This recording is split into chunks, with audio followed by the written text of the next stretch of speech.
very competitively. Behind him there's a whole pack of cars in the 2 minute 17-second bracket. So maybe tyres playing a part here. John Bow, geez, gobbling them up one by one. He comes right up behind Seaton. Well, there'll be no love lost between these two. No. He's going to come back for another try. What you call your rival a girl. It's a little insulting, isn't it? Well, it depends if you wear rouge. They come out of BP cutting, and that's actually stirred Glenn on. Thought for a while that Glenn had gone 9 nights, sitting in behind and mesmerised by Mazzara. As soon as Bow showed up, boy, didn't that get Seaton on the rev limiter again, if you'll excuse the pun. Here we go, across the top of the mountain. Just a dab of the brake lights there. Just a comfort touch. They're not really doing anything other than just comforting themselves that their foot's in the right place if they have to use it with that sand trap coming up on the right as quickly as it does. Thank you, Larry. Puffing Billy. Yes, it's not the cigarette car smoking, is it? So Johnson, Scaife, Perkins. Here's the battle for 4th, 5th and 6th. Mazzara, Seaton and Bow. Peter Brock, second of the Holton Racing Team cars, recovering from that first corner off. He's up to 7th position. So Falcons and Commodores very evenly matched at Mountain Panorama this afternoon. So evenly matched, in fact, they're finding it very difficult to make an impression on each other. But John Bow really is cutting some quick laps here.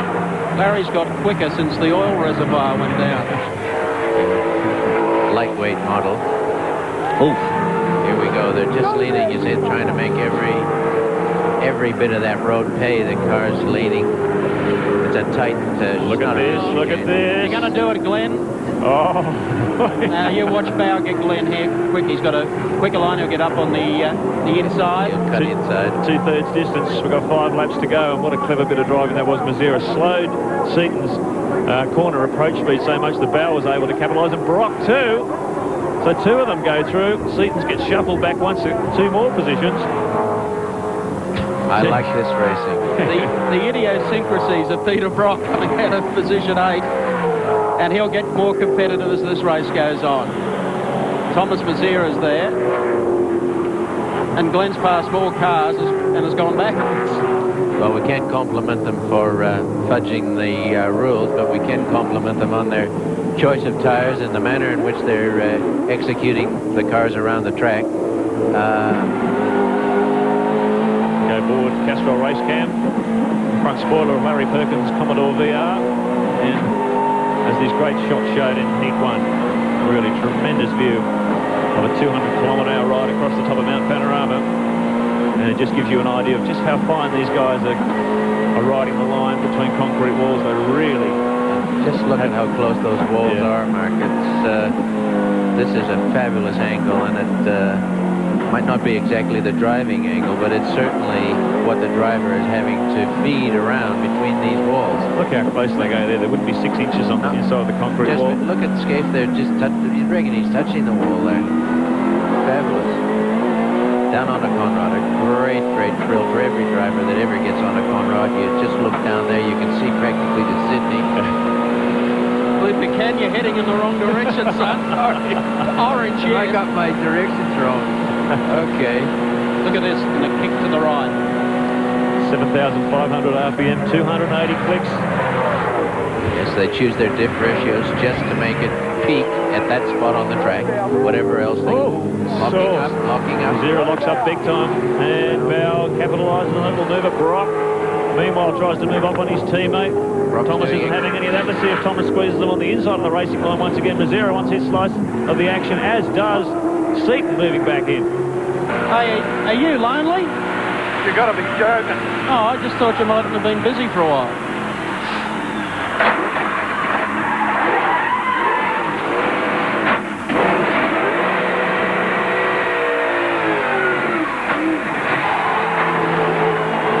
Keep it going, man. Can you believe that? Dick Johnson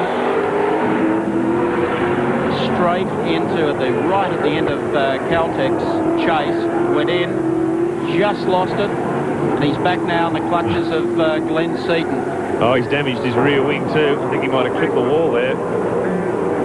He's managed to keep the car fairly straight, but as you can see, the collapsed rear wing. Oh, gee, he's struggling with his car. Oh, yeah, that'll affect him up across the top. That'll show you on our At least Dunlop he'll be race able to cam. see that. Sorry, mate. And he'll know he's in a bit of trouble. Boy, race cam showed every split second of that. You could see his eyes open up and the tension in his face as he grappled with that car at the end of Conroy Straight.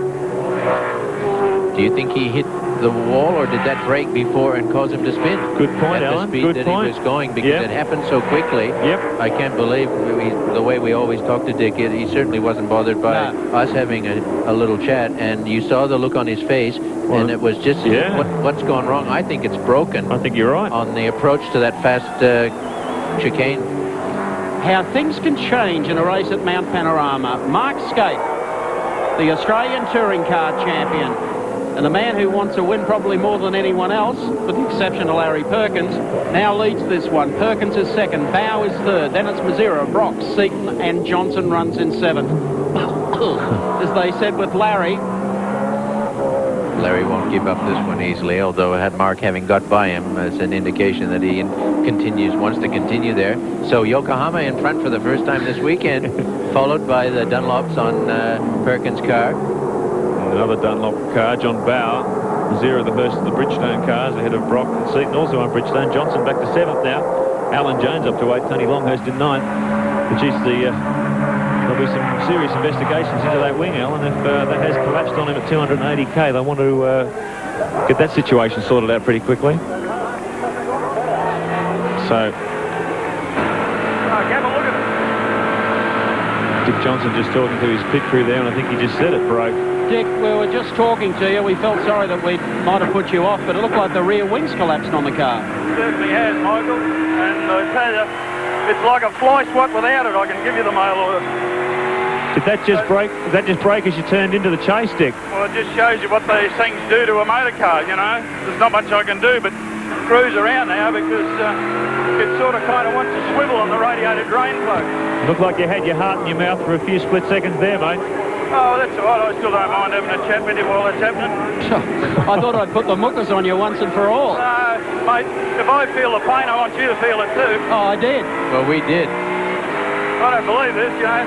I don't mind.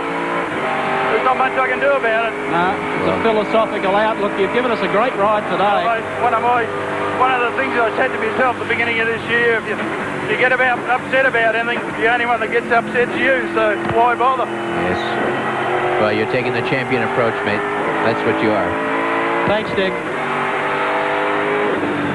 Oh, geez, you would. Dickie Johnson still doing a good job, and he's still out there battling on. In the meantime, Mark Scape has opened this up with 2 laps to go. But it is going to get interesting because John Bower is back there in third and closing all over Larry Perkins. This will be a great fight back from Mark Scape. He can get maximum points in this second heat. Terrible start to his title defence in 95. A horrific shunt at Eastern Creek in wet testing there. Very lucky boy to escape with the injuries that he had. He's fought his way back to fitness. Had some terrible runs at both, or missed out at Sandown, in fact, because he was so sore. Had a bad run at Simmons Plains. And now he's opening up his title chase points book here today. John Bower, meanwhile, slides down the inside of Larry Perkins. This is on for young and old now. Bow has got Scape in his sights. He's got a lap and a bit to do it in. Might be hard, but not impossible. Well, the Holden fans are rejoicing because Scape might deliver them a win here to break the Ford monopoly at Mount Panorama today, or this weekend. Well, it certainly has seemed like a monopoly through practice and qualifying, Mike. The Shell Ford's very dominant here. A lot of people pointing the finger at the fact that Falcons may have had a technical advantage, but the Commodore guys have really addressed it in this second heat. What is coming through, Mark, is just the zeal of all the professional teams, that if they stick in there and they fight and they don't give up, that anything can unfold. There is no lay-down reserves in this championship. It's anybody's championship and anybody's race, anybody's heat. But you've got to be in it to win it. No doubt Ross Stone, or Jimmy Stone in the Shell camp has been on the blower to John Bower, telling him about the collapsed wing on the back of Dick's car. John would be pretty wary of that at the moment, I'd say. What have we got? This is our third round. We've had no repeat winner, no double-up day. Each race has been won by a different driver. Mark Scaife, it'll be great to see for young Mark. He's paid his dues to motorsport, and in that very serious accident in the lead up to the Winfield Triple Challenge at Eastern Creek, he's back. This would be a good feeling for him today. He heads across the top of the mountain where the Holden fans. And for the team too, Mike, it's been a long, long drought for these guys. They haven't won a race, a touring car race of any kind, since Malala last year. I think it was the 8th round of the Touring Car Championship. So it's been a very, very long time off the podium for Mark Scaife and Jimmy Richards. This is a good return to form for these guys. John Bow still chasing hard. He'll wind up with top points overall for the day, John Bow, but heading out of tyre power turn for the final time. Mark Scaife brings the Winfield Commodore down Conrod Straight. John Bow still runs in second. Larry Perkins is third. That'll do his points some good, and Mazera is next, followed by Seaton Brock. Alan Jones, Tony Longhurst and Dick Johnson is ninth. Trevor Ashby is 10th. Looking good out in front. Holden fans are happy too. Yep. Everyone's had a result here today at Mount Panorama. Mark Scaife comes beneath the Brickstone Bridge for the final time. John Bow gives chase, but he's run out of laps. And what appeared to be a Ford domination of this weekend, Holden spoils the party. Mark Scaife wins race 2 of round 3. John Bow takes second. Larry Perkins comes across the line in third, followed by Thomas Mazera, Glenn Seaton, Peter Brock, Alan Jones, Tony Longhurst, Dick Johnson and Trevor Ashby. Let's confirm those for you on the Shell race score. Mark Scaife, the winner of race 2 here today. John Bow placed in second. Larry Perkins third. Thomas Mazera finished 4th. Glenn Seaton was 5th. In 6th place, Peter Brock. 7th, Alan Jones. Tony Longhurst finishes in 8th. Dick Johnson in 9th.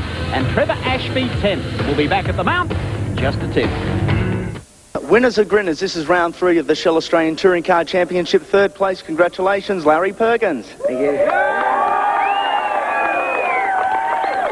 You're always very popular up here, but you did it the tough way today, Larry. A few car problems in heat number 2. Yeah, I made it tough for myself. I got a bit adventurous, I think, on the start, and on the first corner I cracked me sump, and I'm sure that was that real good Castrol GTX going out the back there in smoke, and finally, with one lap to go, I ran out of oil pressure, and I just had to hope it didn't blow up, and hand it over to young Bowie, who was pressing right on. But congratulations to Scaife, he had a real good race. Well done, Larry, in 2nd place. Great to see you back after a very nasty crash earlier this year. Back in the points, Mark Scaife. Mark, obviously, we're all delighted for you, but this is a personal one.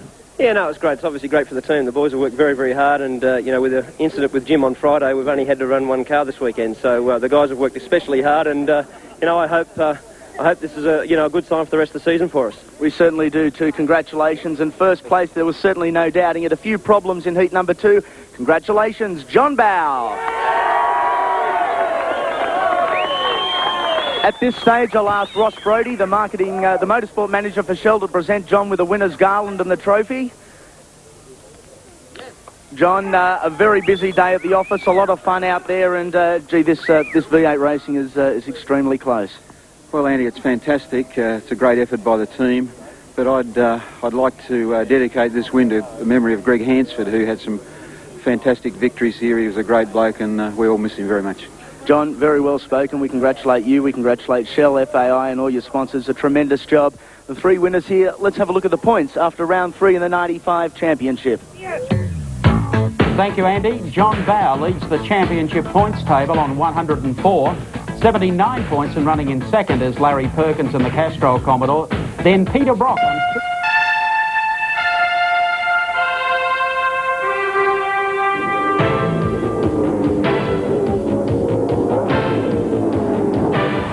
rounds down, and Tasmanian John Bow has quietly slipped into runaway mode with the Shell Series for season 95. It may be early days, but the Shell FAI Falcons of Bow and Dick Johnson appear a notch above their rivals in the V8 Super League this year. The Bathurst round of the championship was a horror for some, like teammates Wayne Gardner and Neil Crompton, who may well ponder why it's always Coca-Cola. Dick Johnson had them beaten all ends up till a rear wing disintegrated, while defending champ Mark Scaife registered his first win since Malala last July. On the Shell Series scoreboard, Bauer has skipped away to a 25-point break over Larry Perkins. Peter Brock is third, with Thomas Mazera, Dick Johnson and Wayne Gardner, who should really relish today's fourth round of combat duty at picturesque Phillip Island. The Aussie Achiever is still revered for producing two of Australian sport's greatest moments here aboard his Rothmans Honda. The island is also home base for Glenn Seaton's Peter Jackson team, which boasts an enviable winning record here over the past 3 years. It's all systems go for a fascinating fourth round of the Shell Australian Touring Car Championship.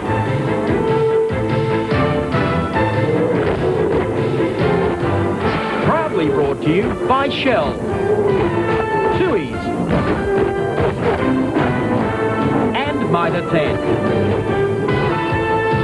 Good afternoon, Australia. I'm Mike Raymond. Welcome to Phillip Island and round 4 of the Shell Australian Touring Car Championship. The big question here over the weekend, the weather. And a man who should know is my compatriot, Alan Moffat. You live in this beautiful state. What's the weather going to do today? This is just a little bit of liquid sunshine. And as long as the wind stays up, they have a choice. They have two choices. No self-respecting penguin would walk out of the water here today. It's that cold. It is very cold, and that's one of the problems with the tires, Mike. They just don't get hot enough to do their job. So the decision the fellas have got is that soft tire, will it last in the cold weather, or do I stay with my normal tire and hope that it gets hotter? We saw that yesterday in practice and official qualifying. Look at Glenn Seaton, first car out into the right-hander. Holy moly, lose control of the car, brings it back under control. He did.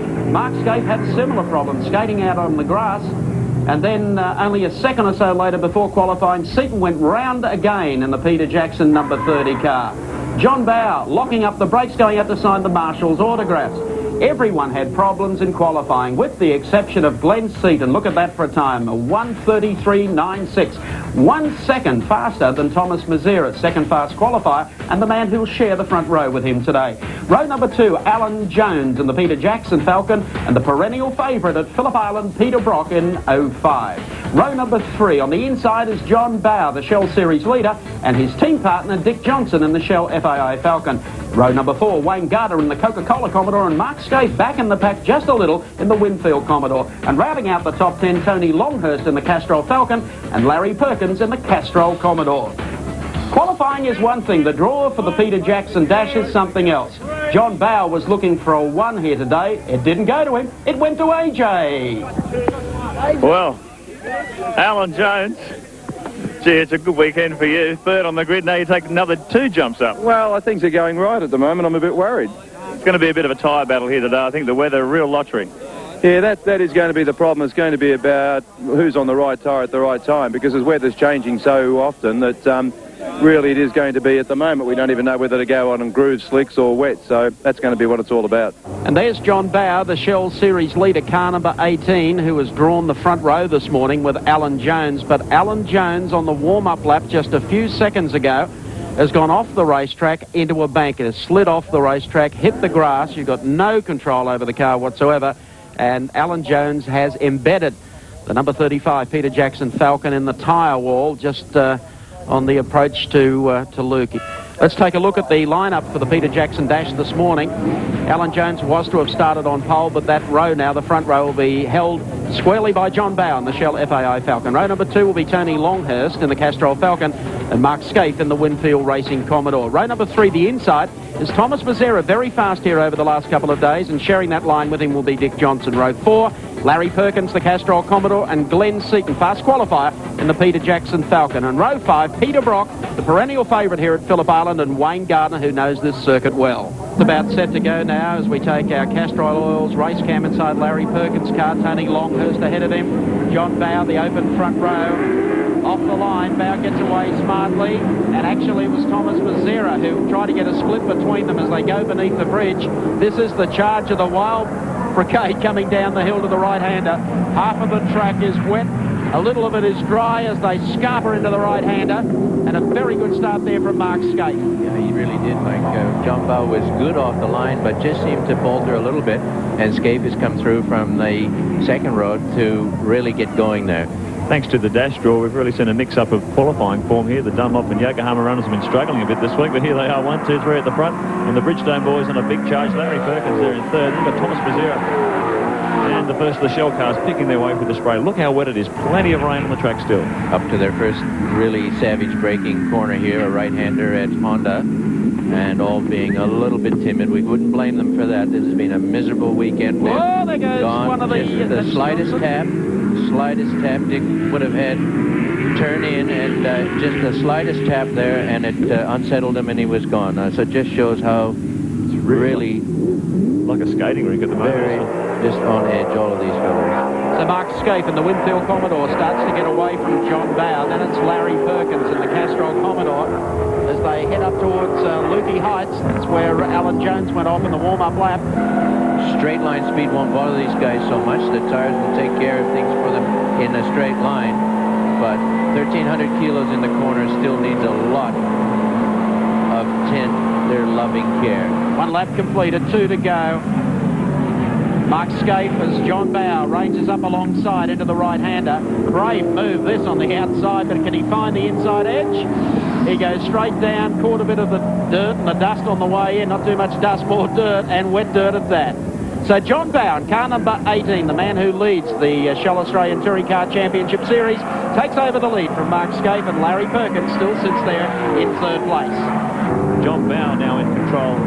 Mark Scape in second position. Yeah, well, with the lap down, the brakes will be warm, and the fellas will have more feel, just getting a little bit more excited under brakes. And I thought that move by John Bow was extremely brave. Mark Scape said, hey, if you're prepared to do that, man, I don't need any part of that.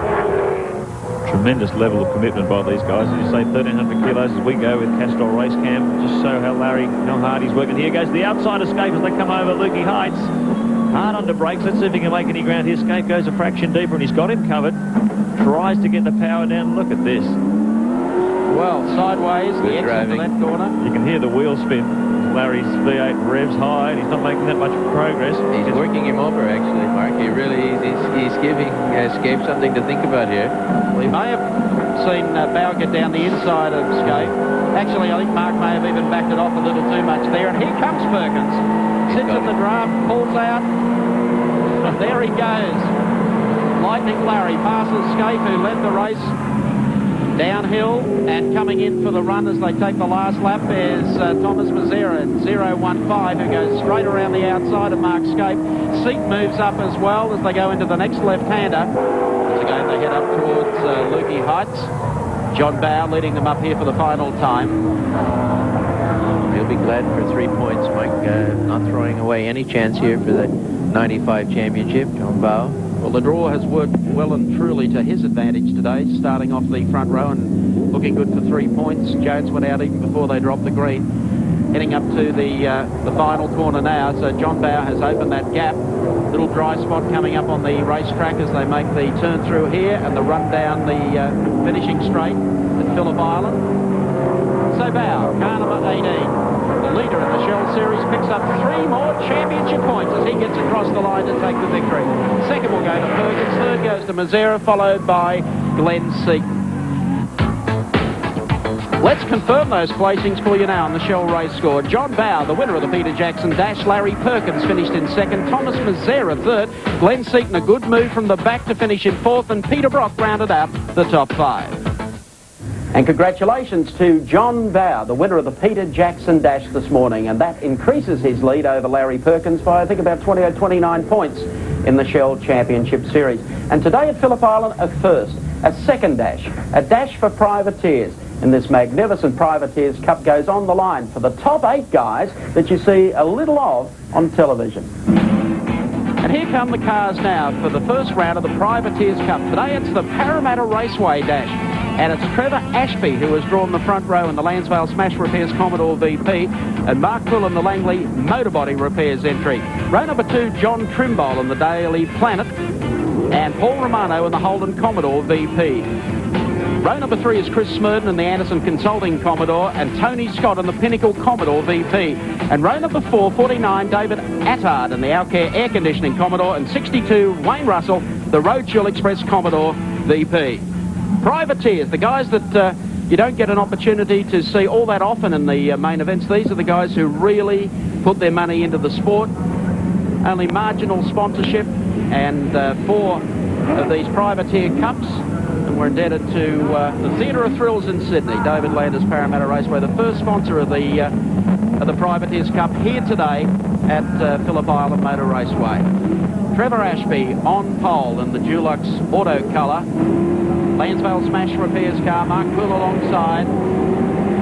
Only a couple of seconds off the start, a little creeping going on there, and actually Mark Poole wins the jump very, very convincingly. There'll be a good charge here from the back of the pack, I have no doubt, with David Attard and probably Scott as they come downhill, and Ashby picks up gear and sweeps into the corner. There goes Poole through on the inside. Chris Smurden getting squeezed inside there on Paul Romano, the youngster in the yellow car there, but they've come through cleanly the first time down toward the southern loop. Privateers. 8 cars, critical part of the grid, and as we say, getting some much-needed exposure here in the first of the Privateers Cup. It's Ashby leads them through, then Mark Poole off the front row. Chris Smurden, Paul Romano, Wayne Russell there in the Roadchill Commodore, just ahead of Tony Scott. He's done well. Wayne Russell from the Newcastle area started off the back of the field, and he's made a charge up. He probably thinks there's passing points on this. Look at this, there's a squeeze here through Honda. Paul Romano goes up the inside, under brakes on Smurden, I think it was, but Romano has pushed his way through. Nice move that. Wayne Russell, 62. So here's the order as they come down toward Lukey Heights. Great scrap going on for the Privateers in this first Parramatta Raceway Privateers Cup today, and Trevor Ashby gets away up the hill. Mark Poole still in that Langley Motor Body Repairs entry, closes up just a little here, and young Paul Romano, who's done a stellar job so far in the Shell Australian Touring Car Championship, a very consistent third. They close up, there's no big gaps between first back to 8th, and there comes Scott down on the inside, and just couldn't get David Attard. Actually, Attard's made up a couple of spots. Yeah, did a great move under brakes there, pushed his way past, so he's on the move too. Mind you, these guys have the same thing as drawing the numbers out of a hat, as the Peter Jackson Dash for Cash format is, and Attard on a big charge. He pushes his way through Wayne Russell as well. This man in the Alcare Commodore been very quick this year, and there's a battle on here for first and second too. Paul tucks under the wing of the Lansdale Commodore as they come down the Bun Straight. 260 kilometres an hour through the spray. Paul goes left, he goes right, runs out of steam. Lansdale Commodore pushes his way through into first place as they complete one lap. Well, Ashby's had quite a number of runs in this car. Him and Steve Reid, the Lansdale boys, they've participated in a great number of Shell Championship races, so one would expect them to be able to show the rest of these fellows a little bit of the way here, but Poole certainly challenging him. And look at Attard, he's on a huge charge from the back of the grid. He's up to 5th place now, I think, in the Alcare Commodore, the Sydney team, so a great run from him too. There he is. Oh, he's just down behind Romano. Let's see if he goes under brakes here to Honda, as Paul indeed has a look on the outside, and Ashby's understeered off the corner, went a little bit too deep under brakes, hit the slippery stuff, so he's slipped out of the lead spot. Paul says thank you very much. He gets back on the track, and here's our race leader, Mark Poole. The Langley Body Repairs Commodore VP, the youngster from South Australia. A good move there. He didn't touch Trevor. It was just he was in the right spot to take advantage of any mistakes, and that's what he did very efficiently. Here comes Attard, the prime mover, and young Paul Romano, Matt Romano's boy from Brisbane, doing a great job in the 24 car. But I tell you what, Attard wants to get by him. I think Attard wants to make a heck of a race out of this one. I'm getting the feeling these boys are getting pumped up. They're side by side as they come over Lukey Heights. You can't do anything about Romano there. Good fight here. He's into the rear quarter panel of the yellow Commodore at this stage. Ashby trying to get the power down the Lansville car as well. Look at how close he is here.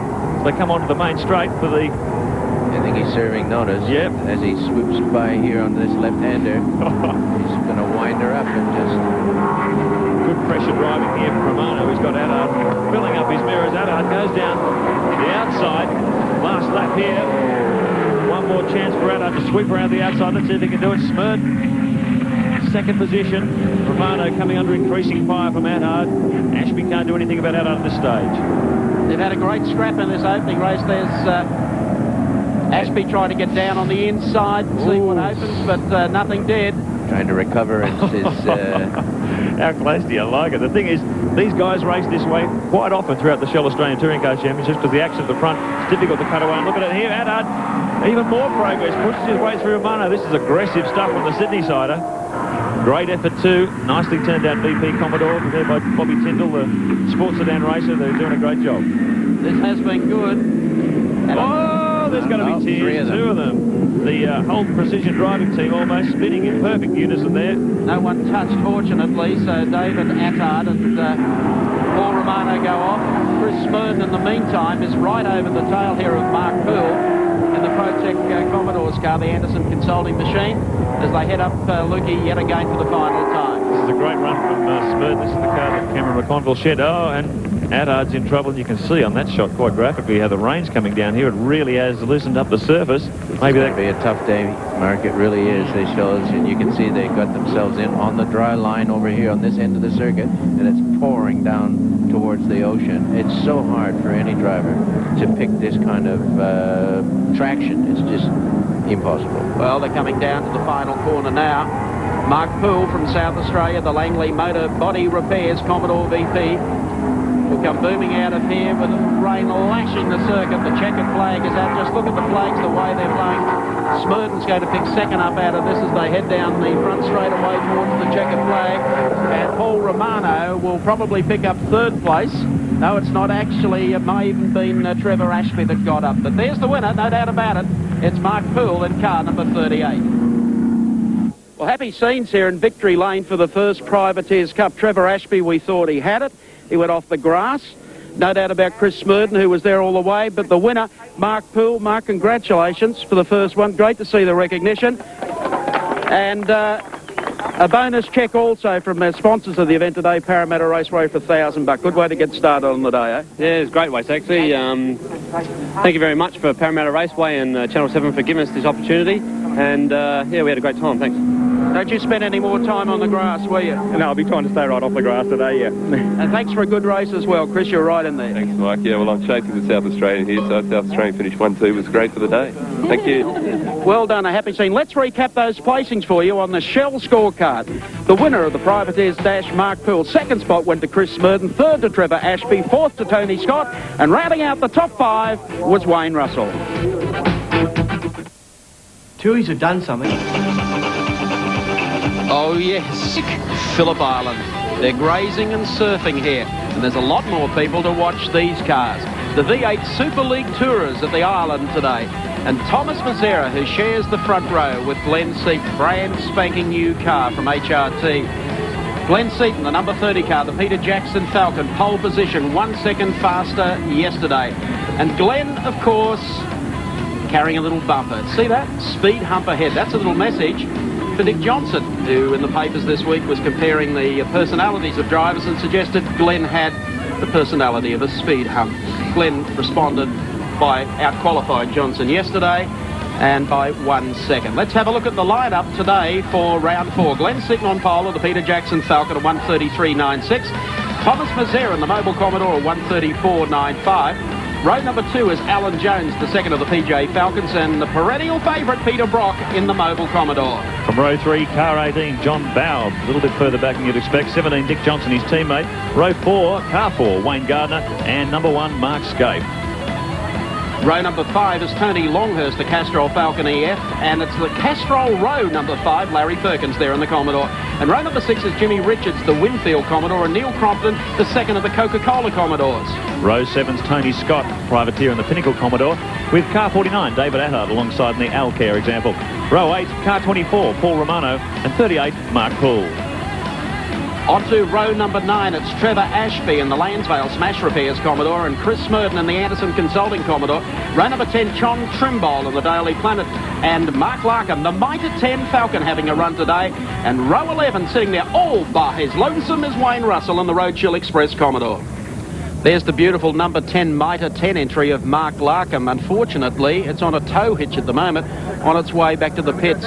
They've spent a lot of time in preparation of this car. It's a beautiful looking machine, but they are having difficulties trying to get it up as a race winner at a couple of races. It'll come. It's a fine car. He's a nice driver. but the woes continue for the Mitre 10 team. And for just about the first time today, the sun tries to peek through at Phillip Island. It really throws up the tyre combos to run. Whether or not to have taken the chance and gone with slicks, intermediates, we'll soon find out. They're all facing towards the ocean, and we're 3 seconds away from the start. Round number 4 of the Shell Touring Car Nationals, Seaton, and it's Jones down the outside, and it's Val. A horrible start from Thomas Mazzera. Brock almost got up amongst them too as they come running downhill. The two PJ Falcons, nice sight for their team sponsors. They've had a wretched season so far. Perkins goes in on the outside of Richards as they make their way down to the left-hander. Fantastic start there from Alan Jones after that terrible run early in the morning. He's leading the pack through as they pick their way through these changeable weather conditions.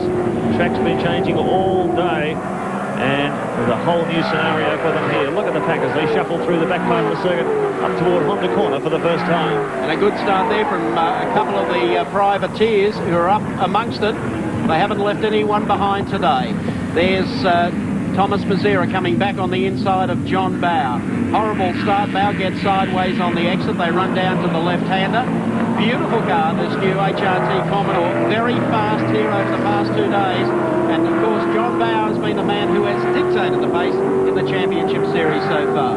That was a real lunge from Thomas Mazzera, uncharacteristic almost, but he certainly edged out John Bow in the middle of Honda and has gone on to take third spot nicely.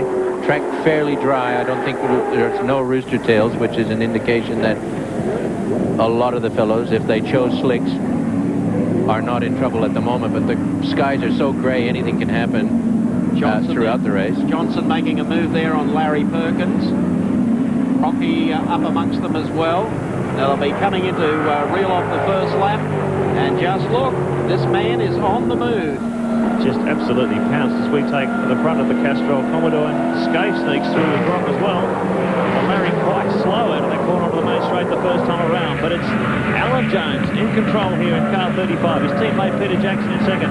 Then Thomas Mazzera, and a revitalised Thomas it is this weekend with the brand new HRT Commodore. The guy's really pumped, and he's thoroughly enjoying driving this motor car. He's driving it extremely well, Mark. He's pushing it, and as you say, pumped. He appreciates that he's got a $500,000 car under him to do something with, and he's translating that into lap times. This is the best we've seen Thomas all year. Look at that drift. Fascinating thing here too is the tyre battle. All these teams have Phillip Island as their nominated test circuit. They're also all on Bridgestone tyres, and right from the first session on Friday, these Bridgestone teams have dominated the timesheets. Well, I think it was only a matter of time that the devastation of the Dunlop factory and the Kobe earthquake was going to have a demoralizing effect. And certainly Bridgestone have caught Dunlop and passed them here this weekend. But the Shell team not out of it by any stretch of the imagination. Only the second lap. Let's get a little heat into these tires. Fellas will settle down. They've had an atrocious weekend trying to get their feel for their cars. And this is really one of the first dry sessions you can see as we take. Ooh. Come on, get on with it. Come on, John. Takes a little snap at the back of his teammate there. John Bow ahead as we take Dunlop race cam aboard Dick Johnson's car 17. And you can see DJ really wants to get on with it here as he gets right in behind John Bow. Has a look down the inside. Bow moves over to cover his territory. He's not going to let the boss muscle through too easily here. And meanwhile, these Bridgestone cars leap away at the front. These are the first of the Dunlop runners in 56. Look who's arrived. Here comes Brock. Brock out of nowhere. Brock splits the pair of Falcons as they run downhill, and those Bridgestones are running like a house on fire here today. And Scaife's going with him. He gets muscled out by Bow there, but Scaife, the first of the Yokohama runners too, making plenty of inroads.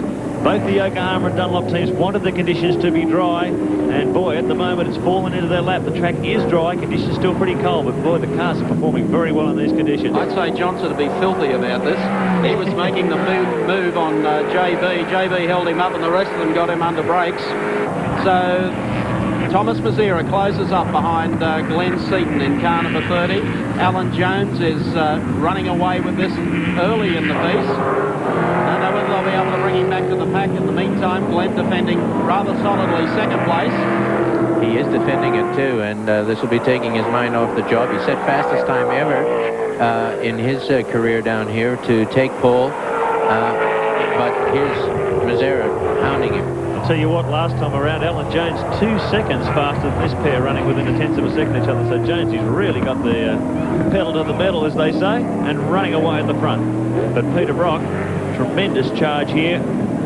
Brocky said he was running the hardest tyre that Bridgestone makes, so certainly in due course he's not going to be afraid to throw his car around if he's got durability on his side. Look here, lunging up on the back of Thomas, getting the slipstream again of 2 cars in front of him. He'll be able to slingshot himself down the straight here. Hasn't he got some speed on this thing? He comes up behind Mazzara, looks down the middle. He's probably going to look for the copybook move. He's right alongside Mazzara.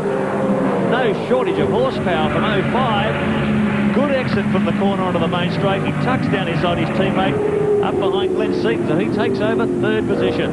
Absolutely flying through that turn 1, one of the fastest corners in Australia. And he's going to do it again. Round the outside. Round the outside of Feels Seaton very, as well. very confident. Look, the car's not wiggling at all. He's just placing it where he wants, and honestly went by the other blokes like they were in a Kowloon bloody march.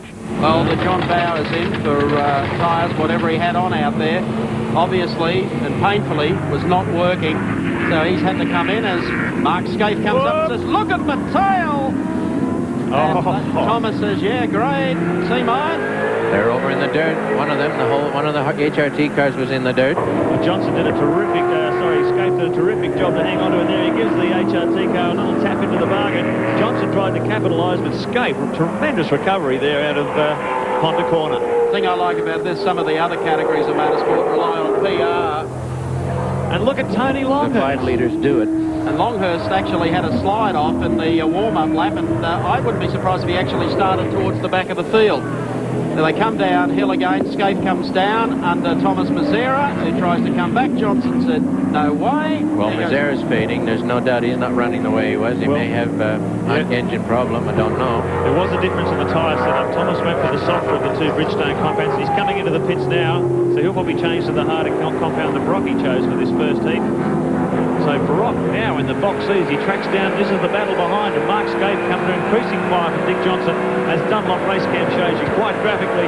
Has a look on the outside of the country, this dauntingly fast turn 1, 240, 250k, and a straight line. Longhurst capitalises now. Tony on a real charge in the Yokohama shot Falcon. Goes around the outside of Scaife, and there's plenty of action in the pits as Seaton heads pitbound. Obviously, they were not happy with their choice, but look at here, Longhurst around the hard side, the outside of Southern Loop. Tremendous commitment from Tony Longhurst as he hangs on the ragged edge outside through that corner up toward Honda corner. John Sorzak and the boys had smiles from ear to ear today. The Castrol team doing good. And Tony looking sensational here. Whoa, he's gone. He did it last time. He practiced it last lap, and this time couldn't hold it. Just trying to stay with Longhurst there. The 2 Yokohama boys, Mark probably felt that he could stay with that kind of grip, but Longhurst had the feel for that corner and just took it. And the privateers were almost enveloping them, so he's got going again. How much action do you want in the first laps? We've only 4 laps into this Have a look. Here it goes, right in front of Johnson. The 2 is blue replay. It happens in a hurry. Dick just got through there. So starting off to say there was that much happening. Some other categories need PR releases to hype up their act. Well, Brocky's just recorded a lap of 6/10 quicker than Jones there, so Brock the fastest man on the track at the moment. But Well, Jones has opened up a gap of 6 seconds over Brock at this stage. Look what's happening here. Here comes Brocky. And Tony Longhurst. Yeah, this is the best move, the best position for a Yokohama shot car in ages, and Tony's best run since he's developed this new car. Longhurst is on an absolute fire here. Only qualified 9th. He pushes his way through Brock. Thanks very much. Has this thing got some power and has it got some grip? Well, they'll be sending those tires back to Yokohama next week to find out what's in them, that's for sure. Well, Yokohama's been experimenting with some new compounds at Phillip Island this weekend. Tony, very, very confident about his race setup, even though he wasn't quite cutting the mustard in qualifying. And boy, hasn't he proven it here. Up to 2nd position, starting out of 9th on the grid. That's tremendous. No extra help. This is not his test circuit, so what he saw is what he got here at 10 o'clock on Friday morning, and atrocious conditions to try and set the car up. This is really the first decent dry run any of these fellows have had in the last 3 days. Doing a fabulous run here. Tony is always... What kind of a car is that again, mate? I'm not sure. Is that a Ford. Oh, is that a Ford? Okay. Tony has always spoken volumes about his small, very enthusiastic and obviously talented team. The setup on this car is obviously working absolutely fantastically, and he's driving it very, very well. And the amount of speed he's getting out is very impressive. Well, you'll recall on the fast circuit, he looked fabulous at Sandown in the opening round. Yes, he did. That was a wet race. That Forgot was the about car's that. first race. And he's done a lot of development on the car since. Didn't shine at Mount Panorama at Bathurst, but by golly, has he got the act together here today. I'll tell you what, I think he's gone for the gun tyre choice. He's just cut a lap of 1:38.87. That's 4 seconds under race leader Jones and Brock at the moment, and he is gobbling them up. He's definitely got Jones in sight now. I thought Alan had it his own way and only had Brock to worry about, but that's all over. He's now got the Castro machine well and truly in his. He's in the slipstream already. I would say another lap. You're going to see the Castro car in front. I'd say less than that. I think it's coming up shortly, like about now. I think Tony's in another race here. He's got so much speed on board this thing. He's just gobbling up the field. He's up the race leader now. He'll try down the inside over Lukey Heights. Here we go. Goes deeper under brakes. Nice clean move. Jones gives him room, and Tony Longhurst takes over the lead at Phillip Island this afternoon. Tremendous drive. And he's driving away from AJ as well. Look at that. He just put a gap in it. Mark said it. He's on another. He's in another world. Tyres. Jones has come into the pits. I'd say Tony's gone for a pretty aggressive tyre set up here. Judging that the track would continue to dry out, he's cutting laps so much faster than anyone else. Larry Perkins in trouble. Don't see any smoke, but that doesn't mean anything. He's decided to call it a day. Normally when a driver pulls up without anything happening silently like that, you know it's the oil pressure gauge that's giving him the warning. Larry Perkins sitting there. There's not much he can do about it. Here's the man who leads the race, Tony Longhurst in the Castrol Falcon, and doing a superb job of it as well. Let's check them out for you on the Shell Race Tour. Longhurst the leader. Neil Crofton in the Coca-Cola Commodore now up to second, as we mentioned. Glenn Seaton, the Peter Jackson Falcon, runs in third. John Bow is fourth, and Tony Scott in the Pinnacle Commodore, one of the privateers, up in the top five. In other words, I'm your Bridgestone expert. Now that's confidence with a capital B. Composition, as I said before, the weather changes every 10 minutes. The windscreen wipers are now on because the rain is moving in, and Longhurst will probably be on his way to the pits. Seaton is in second spot behind him at the moment, but a long way back. And looks like a few of the other teams, well, all of the other teams will be coming in looking for wet weather rubber. Now you're going to take the gamble whether you go full wets or intermediates. They always said it was going to be a gamble here. They're going for a full cut wet on the Johnson's car. It really is just a lottery. You can't blame any driver for asking for that. When it's raining and you're screening, you can't hardly see through the screen. We can't see out the window of the commentary box. These guys have got to have rain tires on, and although it destroys their position in the laps, listen to the chatter. He's ramming it through that 6-speed. There's one gone off. Wayne Russell in the Roadshield Express Commodore, he's gone off. Couldn't get back to the pits. So unless he can manoeuvre that car around, Longhurst in the meantime, the 25 car heading up to Lukey Hill. Well, last time around he was still maintaining a 24-second advantage over. So now Tony's coming into the pits as well. The situation out there must be pretty treacherous for him to come in. Well, we should be able to change 4 tires in about 15 seconds if the Clue are obviously sitting there ready. They're probably not that muddy switched on as they would be in a Bathurst situation, but about 15 to 20 seconds he should be able to get out there. Nothing else is causing them any trouble. Yokohama wet weather tyre, the tread design there, not as aggressive as the Dunlop we saw going into Johnson's car. Single wheel nuts, those things going on with the big air guns that torque them up to about 500 foot-pound. So what a disappointment for Tony. As Mike said, these weather conditions just changed for the click of a finger. This is certainly not 20 seconds. They haven't helped their driver. That's a pretty average stop, come to think of it. Glenn Seaton has gone up, but keep in mind, Glenn Seaton will be on slicks. He'll be in the next lap around, perhaps. Well, somewhere in that melee, he may well have ducked into the pits already. We'll have to see how he pushes his way through the wet weather conditions here. He's looking pretty stable there. He's inherited the lead. John Bow in second position, Brock in third, Alan Jones back to fourth. So the order really, look, he's skating around at the moment. Well, we certainly know that Tony's in a good shape, whether he can recover. He's only in 5th spot. not that hard to come back down. Well, he was in 5th. We'll have to keep an eye on the monitors because there's been a tremendous mix-up of the placings here as all these teams are coming in and out of the pits.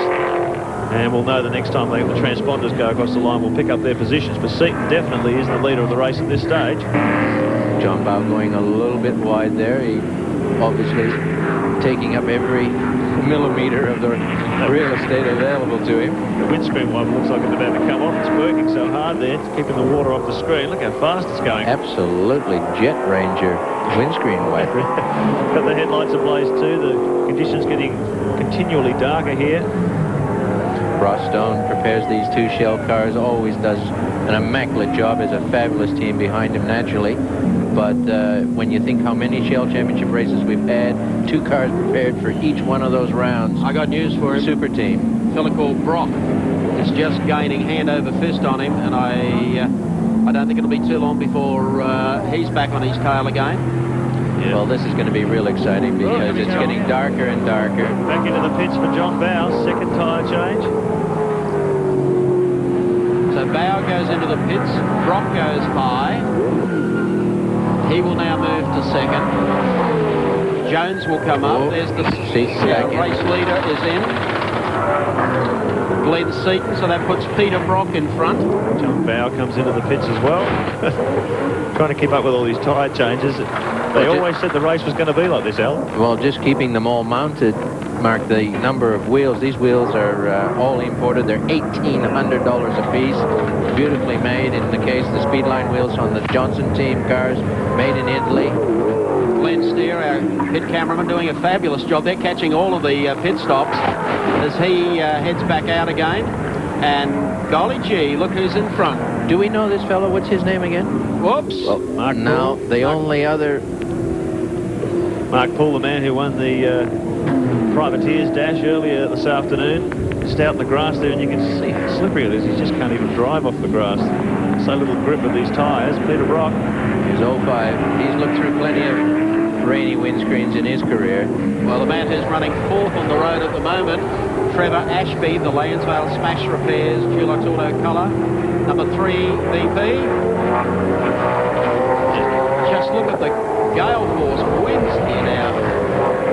Ashby, who had an off in the Privateers Dash this morning, came back to run 3rd in the PCR Dash, and he's there in 4th at the moment. So it's jumbled up everything, the pit stops. Well, the rain certainly in motor racing is the great equaliser, and these guys are doing a tremendous job. The car prepared by Ronnie Gillard up on the North New South Wales coast. Engines by Wayne Smith, and they run on an absolute fraction of the budget some of these leading teams run on. And Trevor, and they run everywhere, Mark, to their credit. I've got a lot of admiration for these fellows. They've done a lot. I don't know how many championship races, but really a lot of them, and they go just about as far as they can, stretching their budgets. He's about to move back to 5th place in a big hurry. John Bow lights ablaze with his wet weather tyres on another concerted charge. Sneaks down the inside of Trevor. Oh, Trevor's really struggling for grip here. I'm sure the only reason he's been managed to climb up to 4th is he stayed out there when the others been in and out of the pits, and he'll really suffer now if his rain keeps coming down. And try and make it back to the pits and get in onto full wets. Because that's what you'll need for the rest of this race. And it is absolutely bucketing down now. The rain's almost coming in horizontal. Very strong wind blowing it into the island. This is treacherous stuff. Driver's perspective, Dick Johnson carries our Dunlop race cam as he moves up on the outside of Tony Longhurst. Tony gives him a wave through. Says after you, mate. Neil Crompton, I'm sorry. So Neil Crompton has moved up on Tony Longhurst. Just look at that. This is the kind of weather that drives the Clark course mad. The race director, Tim Schinken, will be really concerned, wondering whether he should get the red flag out. Well, we surmise that Trev may be on slicks, and there's proof of it. He's come off going into turn 10, I think it was, after Lukey Heights. Yeah, that's where he's sitting, and he is having no success. He wants to getting this thing going in the right direction.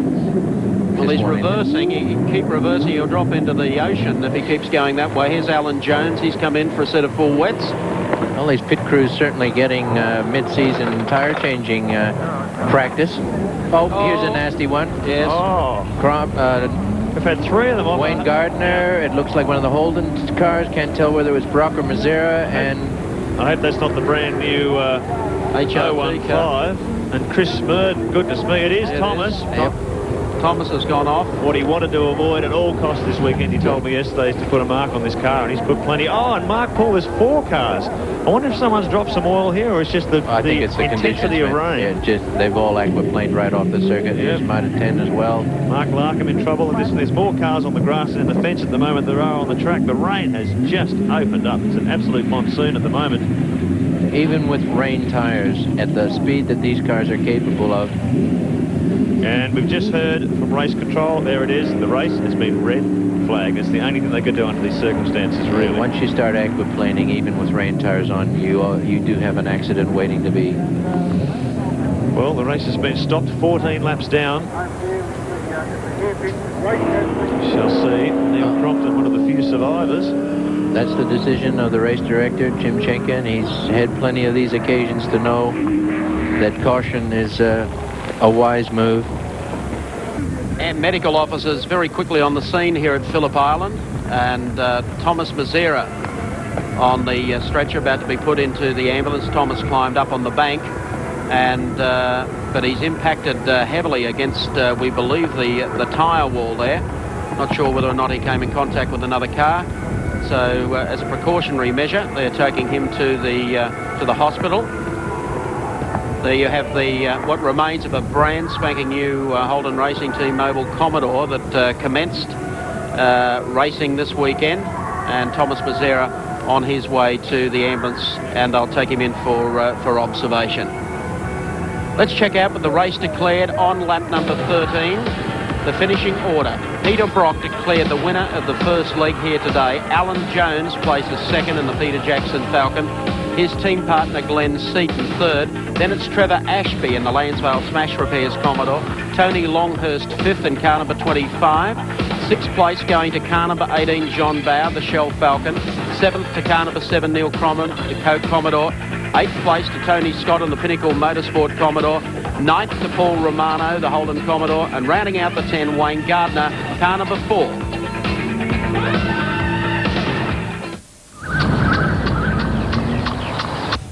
Lee 1.